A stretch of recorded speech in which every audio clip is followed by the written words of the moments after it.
اللہ پاک کے فضل و کرم سے ہر سال کی طرح اللہ عز و جل نے ہم سب کو یہ توفیق بخشی کہ اس سال بھی ہم سب نے مل کر مکمل قرآن پاک کے آیات کا حصہ سنا ہے۔ تو رب کی بارگاہ میں یہ دعا کرتے ہیں کہ رب تعالیٰ آگے بھی انشاءاللہ ہمیں ہر سال اسی طرح قرآن پاک کی تلاوت سننے کی توفیق عطا فرمائے۔ انشاءاللہ درود پاک پڑھ سکتے ہیں۔ صلوات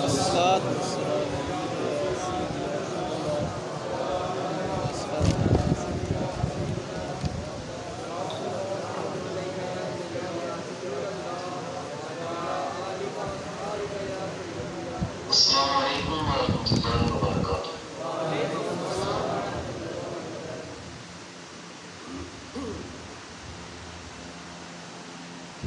الحمد للہ رب العالمین والصلاة والسلام علی سید الامام درود پاک پڑھیے۔ الصلاۃ والسلام علیک یا رسول اللہ وعلی آلک وصحبہ یا حبیب اللہ۔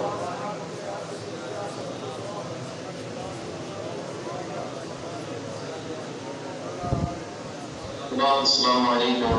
ورحمۃ اللہ وعلی آلک واصحابک یا سیدی یا خاتم الانبیاء والمرسلین۔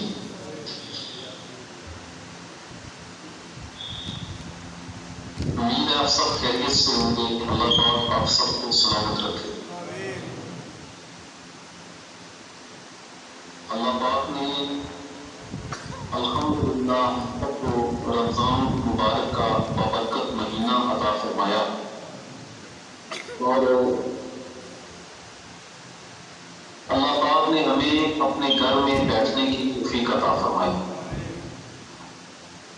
اس پاک ذات نے ہمیں رمضان مبارک کا ادب والا، برکت والا، احترام والا، اکرام والا مہینہ، جس کے لیے سارا سال جنت کو سجایا جاتا ہے، وہ مہینہ عطا فرمایا۔ اور معتبر روایات کے مطابق، جن میں حضرت عمر فاروق رضی اللہ تعالیٰ عنہ، حضرت عبیدہ رضی اللہ تعالیٰ عنہ، حضرت عبداللہ بن مسعود رضی اللہ تعالیٰ عنہ اور حضرت عبداللہ بن عباس رضی اللہ تعالیٰ عنہ اور صحابہ کرام کی ایک جماعت، ان کا ماننا یہ تھا کہ رمضان مبارک کی 27ویں شب جو ہے یہ لیلۃ القدر ہے۔ اور یہ بات امام قرطبی رحمۃ اللہ علیہ نے اپنی تفسیر قرطبی میں، مصنف ابن ابی شیبہ میں، مسند احمد بن حنبل میں، امام ترمذی نے ترمذی شریف میں اس روایات کو نقل کیا، بلکہ حضرت ابو ذر غفاری رضی اللہ تعالیٰ عنہ فرماتے ہیں کہ یہ صحابہ کرام جو تھے، یہ رمضان مبارک کی 27ویں شب لیلۃ القدر نہ ہونے کے بارے میں شک بھی نہیں کرتے تھے، بلکہ عبداللہ حضرت عبید جو تھے یہ قسم اٹھا کر کہتے تھے کہ لوگوں، رمضان مبارک کی 27ویں شب ہی لیلۃ القدر ہے۔ اور حضرت سیدنا اکرمہ رضی اللہ تعالیٰ عنہ جو کہ تابعین میں سے ہیں، اور ناخن بات اور اللہ کے سردار حضرت غوث-ے-پاک رحمۃ اللہ علیہ کا بھی یہی نظریہ تھا کہ لیلۃ القدر جو ہے رمضان مبارک کی 27ویں شب کو ہے۔ اور اس شب کو لیلۃ القدر کہنے کی وجہ بھی یہی ہے، جیسا کہ تفسیر قرطبی میں امام قرطبی رحمۃ اللہ علیہ نے لکھا کہ جو بندہ اس رات کی قدر کرتا ہے، اللہ پاک اسے صاحب قدر بنا دیتا ہے۔ اس رات میں کرتے ہیں، اس رات میں جبریل تشریف لاتے ہیں، اس رات میں دعائیں قبول ہوتی ہیں۔ اور سیدہ عائشہ صدیقہ رضی اللہ تعالیٰ عنہا نے عرض کی تھی آقا، جب یہ رات ہے تو میں کون سا وظیفہ پڑھوں، اتنی امت محمدی کون سا وظیفہ پڑھے؟ نبی پاک صلی اللہ علیہ وسلم نے فرمایا تھا کہ تم پڑھا کرو اللہم انک عفو تحب العفو فاعف عنی،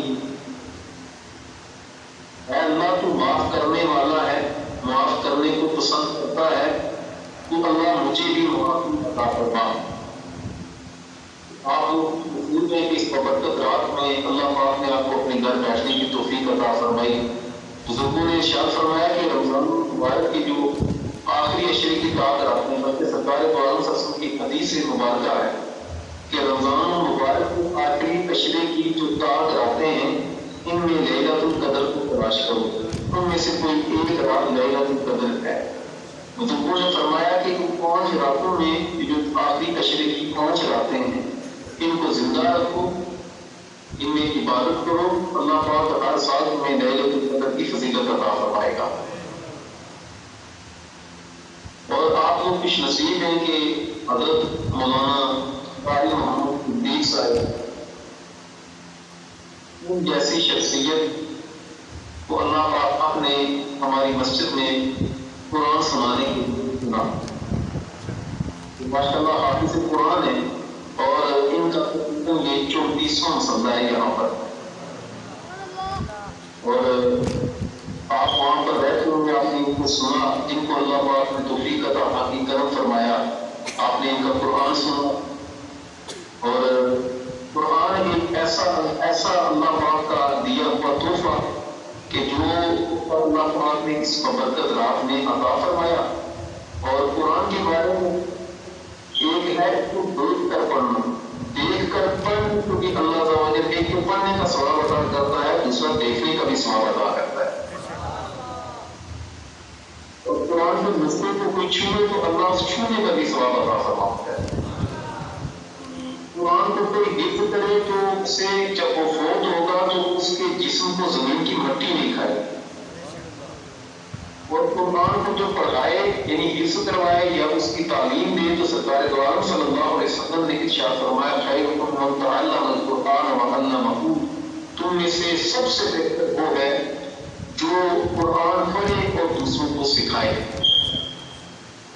سرکار دو عالم صلی اللہ علیہ وسلم نے ارشاد فرمایا کہ جو اپنی اولاد کو پڑھ دیکھ کر قرآن پڑھنا سکھائے گا اللہ پاک اس بندے کی مغفرت کروا دے گا۔ تو آج چونکہ ختم قرآن کی رات ہے، یہاں پر قرآن پاک کا ختم ہوا، تو جب ختم قرآن ہو تو جو دعا کی جائے اللہ عز و جل وہ جائز دعا قبول فرماتا ہے۔ اور میں نے عرض کیا کہ ہو سکتا ہے کہ یہ لیلۃ القدر کی رات ہو، فرشتوں کا جھومٹ بھی ہو، اور آپ لوگ خوش نصیب ہیں کہ یہاں پر محفل میں تشریف لائے۔ سب سے پہلے تو وہ مبارکباد پیش کرتا ہوں قاری محمد صدیق صاحب کو کہ جنہوں نے بڑے آسان طریقے سے میں روزانہ کی بنیاد پر صبح و شام میری علی سے بات ہوتی رہی، ایک لمحے کے بارے سے میں پوچھتا رہا۔ قاری صاحب نے باوجود کہ ان کا بیٹا بیمار رہا اور شدید بیمار تھا، اس کے باوجود اپنے معمولات میں فرق نہیں آنے دیا۔ اللہ پاک قاری صاحب کا سنانا اپنی بارگاہ میں قبول و منظور فرمائے۔ آپ کا بہت بہت شکریہ، آپ نے ہماری مسجد کو رونق بخشی۔ ان کے بعد میں شکریہ ادا کرتا ہوں ہماری اس مسجد کے خطیب صاحب، مسجد کے امام حضرت مولانا علی اصغر قادری صاحب۔ بچے یہ میرے پاس پڑھتے رہے لیکن میں نے ان کے پیچھے نمازیں پڑھی، اور میرے آنے کے بعد الحمدللہ آپ نے دیکھا آپ سب کی کاوشیں، آپ سب کا تعاون، آپ سب کی محبت، آپ سب کے ساتھ کی وجہ سے اللہ پاک نے اس مسجد کو مزید رونق عطا فرمائی۔ علی بھائی نے 10 دن تک یہ ابھی کافی دن ہوتے جا رہے ہیں، روزانہ تقریباً رات کو ادھر رہنا، باوجود اس کے لیے بیمار بھی ہوتے رہے، اللہ پاک نے کو استقامت دی، اور مسجد کا نظام ماشاءاللہ یہ بہت بہتر جا رہا ہے، بہت اچھا جا رہا ہے۔ اللہ پاک نے اس مسجد کو آبادی عطا فرمائی۔ میں مولانا حماد صاحب کو وہ مبارکیں دوں گا، ایک وہ آج وہ اپنی جو جماعت جس میں وہ پڑھ رہے تھے موقوف علیہ تک جو پڑھا، تو آج وہ ان کے انہوں نے بھی کامیاب ہو گئے، ان کو بہت بہت مبارک ہو۔ اور دوسری مبارک یہ کہ انہوں نے پورا سال یہاں پر بڑی محنت کی، بچوں کو بڑے اچھے طریقے سے پڑھایا۔ پھر میں مبارکباد پیش کرتا ہوں ہماری مسجد کی انتظامیہ ایک بزرگ کو، ان کا شکریہ بھی ادا کرتا ہوں، مسجد کے تمام نمازی مبارکباد بھی پیش کرتا ہوں، شکریہ بھی ادا کرتا ہوں۔ مسجد کا ایک نوجوان، ایک بچہ، ایک نمازی جنہوں نے سحری تاریخ میں اہتمام والوں کا خیال رکھا، مسجد کا خیال رکھا، مسجد کی خدمت کی، مسجد کو مد نظر رکھا، ہر ایک اعتکاف کرنے والے ان کو دعوت دینے والے ان کے والدین ان سب کا میں شکریہ بھی ادا کرتا ہوں اور سب کو مبارکباد بھی پیش کرتا ہوں۔ اللہ پاک قاری صاحب کا سنانا، آپ سب کا سننا، مسجد میں آنا بیٹھنا اپنی بارگاہ میں قبول و منظور فرمائے۔ میرا اللہ یاد رکھیے گا اس رات کا اہم پیغام جو آپ سب کے لیے، میں زیادہ وقت نہیں دوں گا، کسی کی روٹین اس طرح کو نہیں ہونی، زیادہ ٹائم تو نہیں لے رہا ہوں۔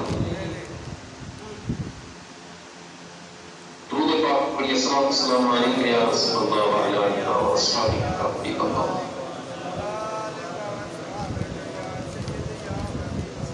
اس رات کا اہم پیغام جو میں آپ سب کے نام کرنا چاہتا ہوں، آپ سے عرض کرنا چاہتا ہوں، وہ جو ہے نا سب کی سب سے اہم پیغام، اس دور میں سب سے زیادہ جو فکری یلغار اور عقیدے پر جو یلغار کی جا رہی ہے، حملے کیے جا رہے ہیں، خدایا ایسے علماء کو، ایسے اسکالرس کو سنیں، ایسے کے پاس جائیں، ایسے مولانا حضرات کے پاس بیٹھیں جو آپ کو اللہ کی محبت، اللہ کے رسول کی محبت، سرکار کے صحابہ کی محبت اور اہل بیت اور تمام اولیاء کی محبت سکھائیں اور ساتھ ادب بھی سکھائیں۔ ایسا کریں گے نا انشاءاللہ؟ توجہ ہے نا سب کی؟ تو یہ جو سوشل میڈیا پر یہ آئے روز کوئی نہ کوئی دو چار بندے اٹھا کر مائک پہ آگے بیٹھنا، کوئی ویڈیو بنوا کر اپلوڈ کر دینا، جو جہاں کا آگے پیچھے سے آ کر بکواسات کر دینا، کو بے ادبی کرنا، علماء کی بے ادبی کرنا، توہین کرنا،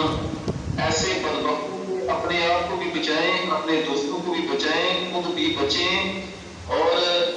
ایسے دین بزرگوں کو سننا حرام، ایسے دین بزرگوں کو سننا حرام، تقریریں سننا حرام، ان کی تحریریں پڑھنا حرام۔ بڑے بڑے اجل قسم کے اولیاء، بڑے بڑے اجل قسم کے محدثین، ان کے پاس بھی جب کوئی بدمذہب آتا تو کوئی بات کرتا تو ان میں انگلیاں دے دیتے، کہتے تھے ہو سکتا ہے کہ کوئی ایسی بات کرے کہ ہمارے دماغ خراب ہو جائے اور ہم بھی معاذ اللہ بھٹک جائیں۔ تو میں آپ لوگوں کو پچھلے سال بھی عرض کی تھی، میں آپ سے نیت نہیں کروا رہا، میں آپ سے وعدہ کروانا چاہتا ہوں کہ ایسے بدبختوں سے دور رہیں تاکہ ایمان کی سلامتی نصیب ہو، کیونکہ یہ ایمان کی حفاظت کا معاملہ ہے۔ تو یہ آئے روز بلندر کو چھوڑ دیتا اور ہمارے لوگ جو کتوں کی طرف لگنے لگتے ہیں تو گناہ کی طرف وہ جانا شروع ہو جاتا ہے۔ دوسری بات آپ سب سے میں یہ عرض کروں گا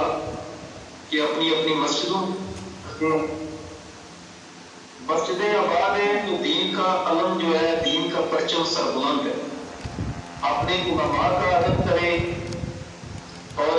کوشش کریں کہ اپنے علاقوں میں جب نماز پڑھنے کے لیے جائیں تو کسی نہ کسی بندے کو ساتھ لے کر جائیں، دعوت دے کر لے کر اسے دعوت دیں، اور یہاں پر جو اعتکاف ہوتا ہے، یہاں کی جو اعتکاف کی انتظامیہ، میں ایک ایک کا سب کا نام ہوں، مسجد کی انتظامیہ یا نمازی میں بہت لمبا آپ کا ٹائم نکل جائے گا، تو میں مختصراً یہ عرض کروں گا کہ یہ نہیں کہ آپ 10 دن کے اعتکاف کیا یا آج 27ویں شب میں آ کر بیٹھے تو بس ختم، نہیں، پورا سال ایک دوسرے کے ساتھ رابطے میں رہیں، جب رابطے میں رہیں گے ایمان کی بھی حفاظت رہے گی اور شرعی مسائل کی بھی حفاظت رہے گی۔ آج سمجھ لیں کہ میں تیسری مرتبہ یہ آن لائن لوگوں اور بات کر رہا ہوں۔ مجھے فکر تھی کہ ہمارا جو الحمدللہ بزرگوں کی جو یہاں سے جو بزرگ جنہوں نے اس مسجد کی بنیادیں رکھی، انہوں نے اذانیں دی، نمازیں پڑھی، وہ آج ہم میں نہیں ہے، لیکن یاد رکھیے گا ان کی روحیں آج اس محفل کو، اس رونق کو دیکھ کر ان کی روحیں بھی خوش ہو رہی ہوں گی انشاءاللہ۔ اور ایک بات یہ یاد رکھیے گا کہ اللہ پاک اپنے دین کا کام کسی ایرے گہرے سے نہیں لیتا، اللہ جس کے ساتھ محبت کرتا ہے اسی سے دین کا کام لیتا ہے، اور اللہ پاک اپنی راہ میں مال خرچ کرنے کی بھی اس سے ہی توفیق دیتا ہے جس کا مال اللہ کو پسند ہوتا ہے۔ ختم قرآن کی جو محفل ہے اس محفل میں اول تاخیر شرکت کی کوشش کریں، آپس میں جڑے رہیں، مسجد کو آباد رکھیں، اللہ پاک سب کو سلامت رکھے، سب کو جزائے خیر دے، سب پر کرم کی بارش نازل فرمائے، اور سر کے دل سے دعا ہے کہ اللہ پاک اسی رات سب کو جیتے جاتے سرکار دو عالم صلی اللہ علیہ وسلم کی زیارت عطا فرمائے۔ درود پاک پڑھیے، الصلوۃ والسلام علیک یا سیدی یا رسول اللہ وعلی آلہ و اصحابہ حبیب اللہ۔ اس خاص رات میں بالخصوص اپنے فلسطین کے ہمارے بھائی ہیں، ہماری بہنیں، ہمارے بچے، ہمارے جگر کے ٹکڑے اور ہمارے حکم کے حصے جن کی وجہ سے ہماری روح تک بھی پریشان ہے، روح تک بھی زخمی ہے، ان کو بھی اپنی دعاؤں میں یاد رکھیں۔ اللہ پاک پوری امت مسلمانوں کو جذبہ جہاد عطا فرمائے اور بالخصوص ہمارے فلسطین کے مسلمانوں کو آزادی کی صبح عطا فرمائے۔ میں یہاں پر بہت سے غیر مسلم بھی، ان سے بھی کئی مرتبہ ملاقات ہوئی، لیکن میں فلسطینیوں کے حوالے سے بات کروں کہ ان پر اتنے ظلم ہوئے۔ میرا ایک جاننے والا محمد احمد مرتضیٰ ان کا نام ہے، فلسطین کا رہنے والا ہے، یہاں یو کے وہ کچھ عرصہ پہلے آیا، تو میں ایک مرتبہ میرے ساتھ ملنے کے لیے وہ آیا تو وہ انتہائی پریشان تھا، تو رو رہا تھا، تو میں نے اس سے پوچھا کہ کیا ہوا، تو اس نے کہا کہ بیٹا جو ان کے خاندان تھا، آج جو بمباری ہوئی ہے میرے خاندان کے تقریباً 50 بندوں کی شہادت ہو گئی، کوئی ایک بندہ بھی، بچہ بھی زندہ نہیں رہا، یعنی پوری دنیا میں سمجھ لیں کہ میرا کوئی خاندان کا بندہ نہیں رہا، سارا ان کا علاقہ ہی پورا برباد ہو گیا۔ ان کے لیے مغفرت کی دعا کریں اور یہ دعا کریں کہ اللہ پاک عالم اسلام کو غیرت مند قیادت عطا فرمائے اور جذبہ جہاد عطا فرمائے۔ جب تک ہم باعمل نہیں بنیں گے غیر مسلموں کی نظروں میں ہماری کوئی وقت نہیں رہے گی۔ اس رات میں کوشش کریں کہ ہمارے کشمیر کے مسلمان یمن میں، شام میں، جہاں بھی مظلوموں کی زندگی بسر کر رہے ہیں، اللہ پاک سب کو آزادی کی صبح نو عطا فرمائے۔ اللہ پاک ہم سب پر کرم کرے کہ جتنے بھی بزرگ بیٹھے ہیں، یہ سفید ریش، سفید داڑھیوں والے، اسلام کا نور رکھنے والے، اللہ یہ نور سلامت رکھے، اور یہ جو ہمارے نوجوان بیٹھے ہیں، بچے بیٹھے ہیں، بزرگ بیٹھے ہیں، ان سب پر بھی اللہ پاک کرم فرمائے۔ میں بالخصوص اب آخر میں علی بھائی آپ کا بہت شکریہ ادا کرتا ہوں، آپ نے بڑی ڈیوٹی دی، آپ یقیناً علی بھائی نے ایسا کام کیا ہے کہ میرا مشن تھا وہ مسجد آباد، اور میں آؤں گا انشاءاللہ جلدی، اللہ خیر کرے ملاقات بھی ہوگی، لیکن میرے دل میں تھی یہ بات کہ اللہ پاک میں ڈھونڈ رہا ہوں وہ مسجد اللہ آباد رکھے، اور اللہ پاک نے یہ کام علی بھائی، اس مسجد کی انتظامیہ اور بزم جامی کے حکیم، باقی دیگر نوازی، سب کی محبت، سب کے اتفاق سے اللہ پاک نے یہ کام دیا ہے۔ اللہ پاک یہ اتفاق قائم و دائم رکھے